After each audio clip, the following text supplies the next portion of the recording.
নবী করিম সাল্লাল্লাহু আলাইহি ওয়াসাল্লামকে স্বপ্ন দেখার জন্য ছোট্ট একটি আমল করতে পারি, খুবই ছোট্ট, একেবারে সহজ। যে আমলটি করার মধ্য দিয়ে নবীজিকে আমরা স্বপ্ন যুগে দেখতে পাবো ইনশাআল্লাহ। দরুদ শরীফ পড়তে থাকবেন বেশি বেশি, অন্তত এতটুকুন পড়ার চেষ্টা করেন, সাল্লাল্লাহু আলাইহি ওয়াসাল্লাম, সাল্লাল্লাহু আলাইহি ওয়াসাল্লাম, সাল্লাল্লাহু আলাইহি ওয়াসাল্লাম।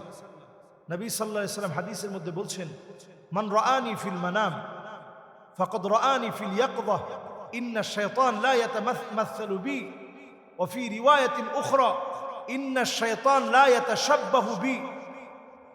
শয়তান কখনো নবীর আকৃতি ধারণ করতে পারে না। এজন্য নবীজি সাল্লাল্লাহু আলাইহি সাল্লাম আমাদেরকে শিখিয়েছেন যে তোমরা অধিক পরিমাণে দরুদ শরীফ পড়ো, দরুদ শরীফ পড়ো।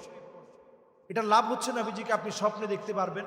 যদি নাও পারেন, আপনার আমল পরিবর্তন হবে, সৌন্দর্য মণ্ডিত হবে এবং আল্লাহর জান্নাতে নবীজির পাশাপাশি আল্লাহ তাআলা আপনাকে বাড়ি বানায় দেবে।